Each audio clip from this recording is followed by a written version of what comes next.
of the This Mongolian briefing, is on the ongoing state visit of the President of Mongolia. We also have with us for this briefing Shri Sujit Ghosh, Joint Secretary, who looks after East Asia Division in the Ministry of External Affairs. With that, I turn over the floor and the mic to Secretary East for his initial remarks. Sir. Thank you, Randir. Good afternoon, dear friends. My apologies for the delay. We just had a sequence of meetings. I couldn't come in earlier. My appreciation and thanks for you all waiting until we could make it here.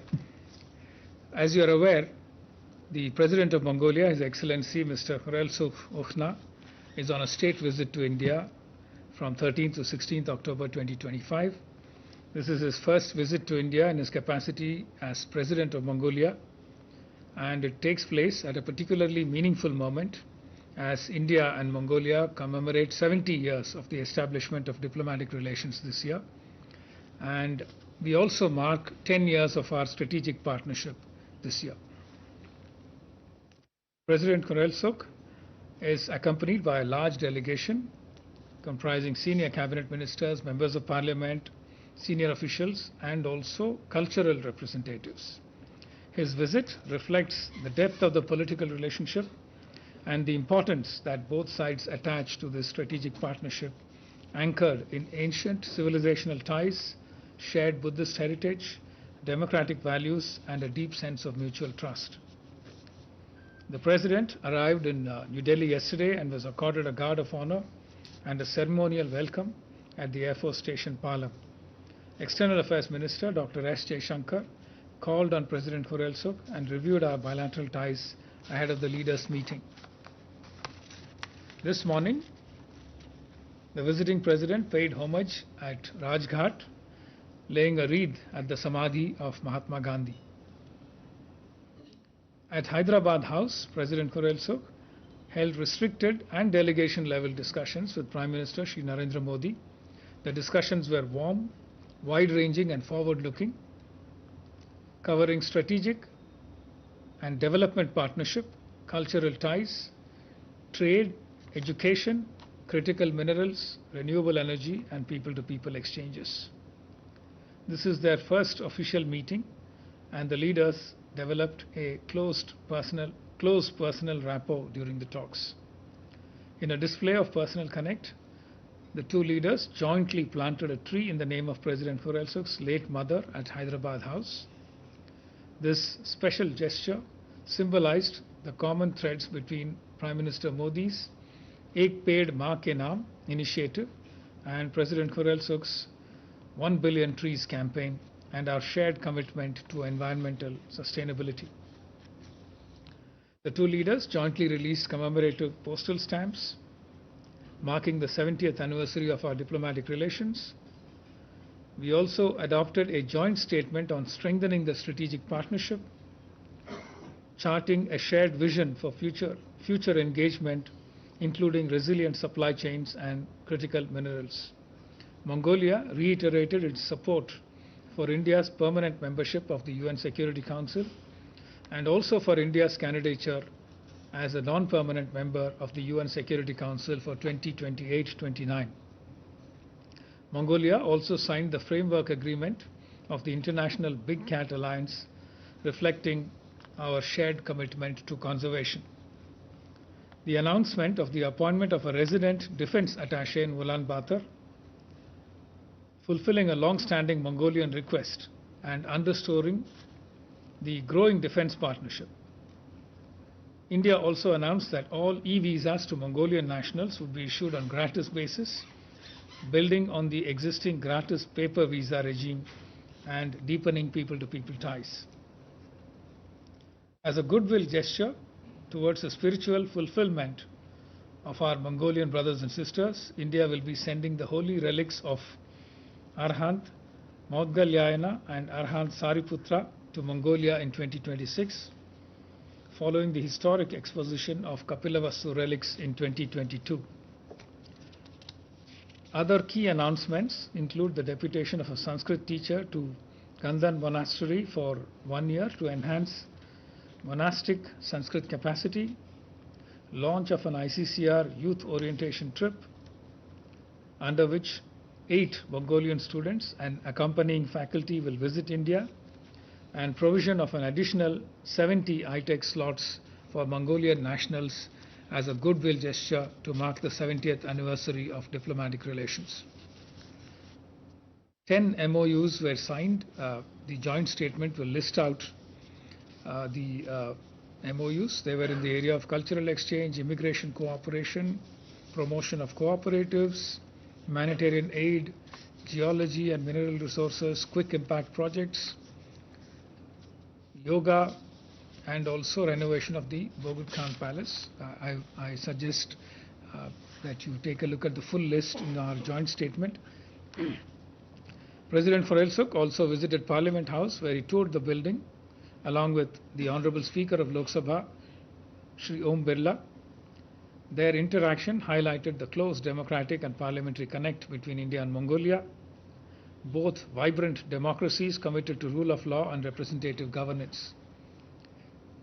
President Khurelsukh also met Honorable Vice President Shri C.P. Radhakrishnan, Raksha Mantri Shri Rajnath Singh, and Health Minister Shri J.P. Nadda, and he will be visiting the National Museum, Akshardham Temple and Humayun's Tomb tomorrow. Later today, President Khurelsukh will call on the Honorable President of India, Srimati Draupadi Murmu, and Rashtrapati Bhavan. A state banquet will be hosted in his honor, underscoring the warmth and high regard that India holds for its relationship with Mongolia. President Khurelsukh's visit has yielded substantive outcomes, both symbolic and practical. It has reaffirmed the deep-rooted friendship between India and Mongolia, strengthened our strategic partnership, and laid a strong foundation for closer collaboration across a wide range of sectors in the years to come. I think I'll stop here, and please shoot if you have any questions. Thank you. Floor is open. Huma, you're sitting right in front. Yeah. I have two questions. One, the Prime Minister talked about defense and security that during talks they discussed this. If you can elaborate, what about the defense and security? What is it that they are looking for? And in the agriculture sector, what is India offering to them in terms of farming or dairy products? Siddhant? Hi sir, Siddhant from Beyond. Continuing the same question, the Prime Minister said that India will help in capacity building of the border forces. So if you can elaborate, what's the process like, how many people India is going to help in capacity building? Krishna Mohan? Sir Krishna Mohan Sharma Bharat express से मेरा एक सवाल ये है कि cultural exchange के तहत वहाँ से 7 स्टूडेंट आएंगे और उनकी फैकल्टी आएगी, हमारे यहाँ से कितने बच्चे जाएंगे और कितनी फैकल्टी जाएंगी? Kadambini Sharma, independent journalist. There was a mention during the press statements about direct flights between India and Mongolia. Can you shed some more light on that? Keshav? Thank you, sir. Keshav Padmanabhan from the Print. We've signed an MOU with Mongolia, a line of credit for about $1.7 billion in an oil refinery, of which phase 1 has been completed. I wanted to check whether there has been any discussions for further such projects, given that I think this is India's single largest project using $1.7 billion. And added to that, can you tell us a little bit about what was discussed with regards to critical minerals, renewable energies, and this portion that you had mentioned that was discussed between the two leaders in the morning? Thank you. So, you can take these questions. Right. Thank you. Let me start with defense cooperation. Defense cooperation with Mongolia is basically composed of 2 or 3 initiatives. One is joint exercises. We do a joint exercise called Nomadic Elephant and another one called Conquest with Mongolia. And the Mongolians appreciate the opportunity to train with us. And the defense minister, I was just in the meeting when the defense minister called on the president. They are interested and they see a lot of benefits of training with us. So they would like us to continue with existing programs and also offer more support in terms of training. We do send our trainers there as part of our joint exercise initiatives, and who stay with them and train their officers for some time. So that is something they see value in. We will be doing more of that. We also provide some kinds of equipment as part of our grant assistance to Mongolia, and we propose to continue that in the coming years. One big initiative that we took in the past was offering them cyber security training. We set up a cyber security training center for their armed forces. The President thanked both the Prime Minister and Raksha Mantri for the benefits that flow from that center, and they wish to upgrade and continue that kind of support. So these are basically the main kind of partnerships that we have in defense cooperation. Raksha Mantri told them that we would be happy to continue existing programs and also look at new proposals that come from the Mongolian side for any new ideas for collaboration. Agriculture. As you know, Mongolia has a large area compared to its population, 1.5 million square kilometers for a population of just about 3.5 million. A lot of it is grassland. They are planning to develop large plantations. In fact, if you fly into Ulaanbaatar, you can see these large fields coming up outside Ulaanbaatar. There are areas where it is possible for us to collaborate, especially precision agriculture, modern techniques, using digital platforms for agriculture, etc. These are all areas that we can potentially offer for collaborating with them in the area of agriculture. In fact, in a somewhat connected area, President Khurelsukh also offered that since Mongolia produces a lot of high quality wool, Kashmir wool, he said India could support them in developing that industry, value adding and producing products for consumption in both markets and also for exports to third markets. So it is something that sounds exciting, and we will be having people look at it in greater detail and see how we can take it forward. Capacity building of border forces, somewhat similar to what I mentioned in the area of defense. I think Mongolia also sees benefit in working with us on cooperating in the area of drones and usage of drones, etc. It is something that we are talking about to see what kind of cooperation is possible. In addition to capacity building, some of the defense high-tech slots that Mongolia uses is also for capacity building of border forces. Cultural exchange, we have signed a cultural exchange program as part of the MOU signed today, and I think we will be developing the program further as per the areas identified in the program.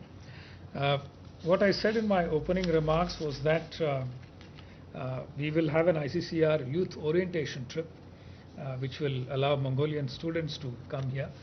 We are still not clear about how many of our students are going. वो detail अभी हमारे पास available नहीं है. जब cultural exchange programmes के तहत details discuss होंगे, उस टाइम में डिसाइड होगा कितने स्टूडेंट्स हमारे जाएंगे. Direct flights. There is interest on the Mongolian side to try and have direct flights between Mongolia and India. One issue that seems to be holding it back is the viability of the operations. Today, President Khurelsukh mentioned to Prime Minister Modi that there is a Mongolian carrier that is interested in operating chartered flights to India. So it was just a preliminary kind of information that was provided. We will be looking at the destinations and further details about how to take it forward. We are hoping that the fact that we have gratis e-visas for Mongolian citizens, and the fact that Mongolians are also facilitating visas for us on a gratis basis, we should be having increasingly better viability for such operations. But it is still early days. We will see how it goes.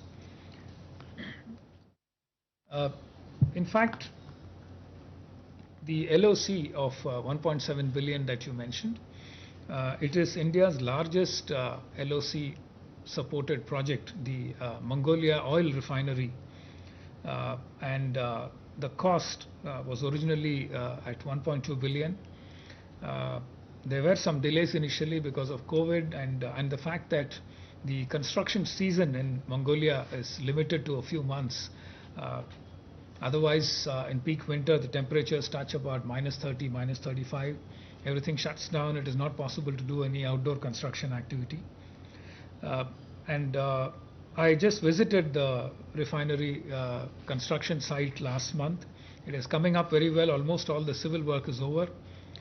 The equipment, the refinery equipment, is being manufactured in India and will be shipped to Mongolia. It seems to be on track, and we expect that by 2028 the refinery should be in operation. And one of the main reasons why it is important for us to have this completed by 2028 is that the Mongolians attach a lot of importance to this project. And the reason is that they want to use their own crude, which is mostly exported now, to be fed into this refinery so that they can be as energy independent as possible. And that is something we want to support, and we hope to see this through by 2028. Critical minerals and renewable energy were the last 2 points that you wanted me to speak on. Mongolia has large reserves of coking coal. It is something that is useful for the steel industry, and India buys coking coal from a variety of partners, including Canada, Indonesia, etc., Australia. Mongolia offers itself as a potential partner for this. The difficulty, of course, happens to be the fact that Mongolia is landlocked and depends on ports in neighboring countries to be able to ship out the coal. Most of their coal is currently exported to China. If India is to buy coking coal from Mongolia, it will have to be either through Tianjin port in China or through Vladivostok in Russia. The economics need to be figured out. I understand that the Russian option is more expensive than the Chinese option. So we are talking to the Russians and the Mongolians to see what kind of arrangements can be made to bring Mongolian coal through the Trans-Siberian Railway to Vladivostok and see how exactly the economics plays out. Mongolia also has a few other minerals of interest to us, including copper, gold, iron, zinc, and recently they've also unearthed uranium reserves. They've just signed a big 1 million ton per annum deal with France for unearthing and processing uranium. We've also offered our interest in partnering with Mongolia for uranium, and we will be taking up the dialogue in the coming months. And renewable energy, what we understand is that President Khurelsukh told Prime Minister that in the southern parts of Mongolia, they get about 230 days of good sunlight. Mongolia prides itself as the land of the eternal blue skies.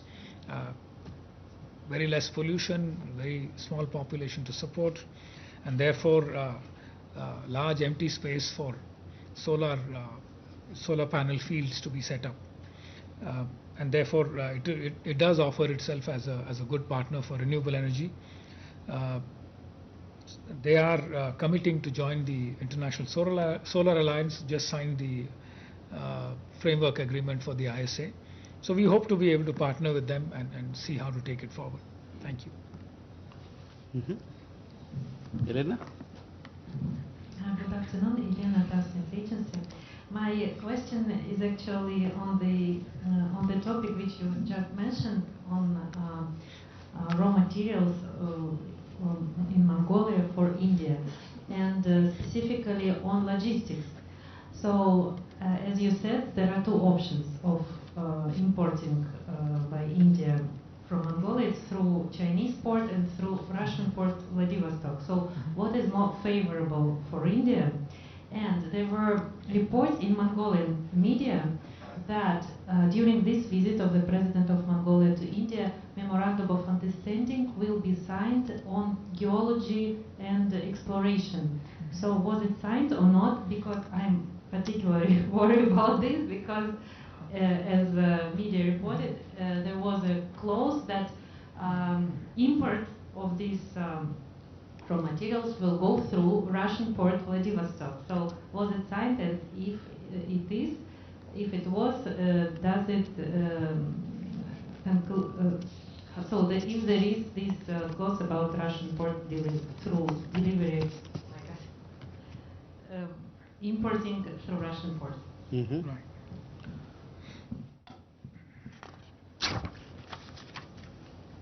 So, That's it. Well, thank you. Yes, there was an MOU signed on geology and exploration.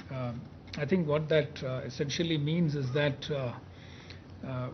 for the $1.7 billion Mongol oil refinery, the Mongol side wants to try and find crude oil that can support them in the future. Currently, most of Mongolia's crude is exported to China, and refined products are imported from Russia. So to support the operations of the refinery, they want to try and explore more oil and gas.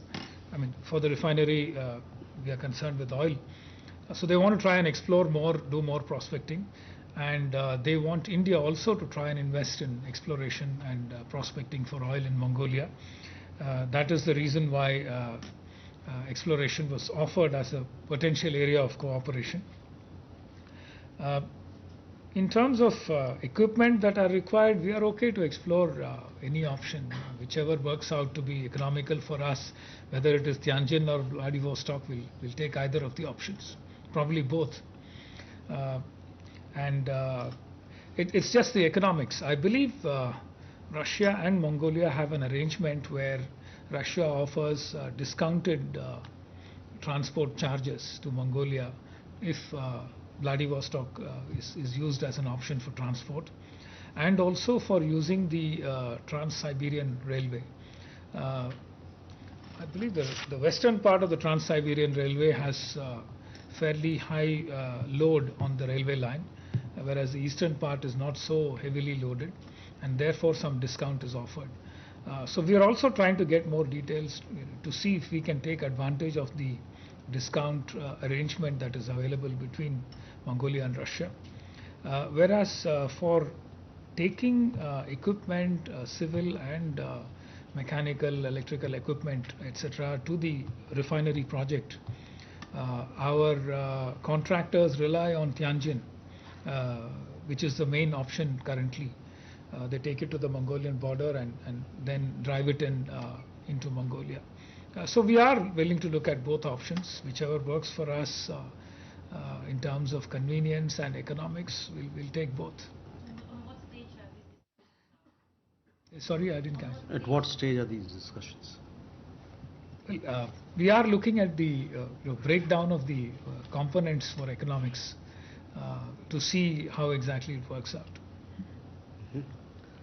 Keshav, you had a question? Please. Sorry, and thank you for allowing me a follow-up, because the port of Vladivostok is part of the Eastern Maritime Corridor that has been in discussions.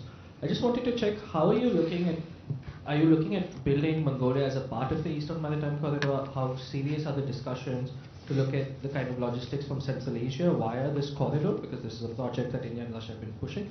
And in addition to that, is you mentioned quick impact projects. How many projects are in the pipeline, or what was discussed with regards to these quick impact projects worth less than $50,000 a project? Thank you. Do we have any numbers on the QIPs? Okay. Right. No, these are all good ideas. We still haven't gotten to the stage where we bring Mongolia into the Eastern Corridor. Right now, I think I've only heard of the Chennai-Vladivostok corridor.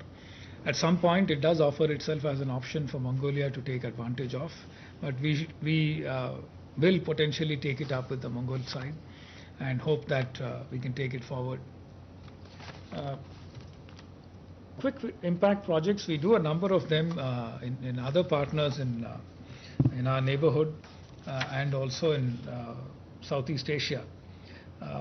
But before we undertake quick impact projects, we always look for an MOU which clarifies to both sides what are their obligations in terms of facilitating these projects.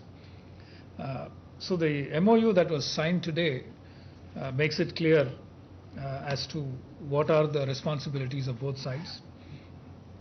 Basically, small community development projects in the range of about $50,000 per project, and the objective is mainly for creating livelihoods, strengthening social infrastructure, and also enhancing economic resilience for local communities.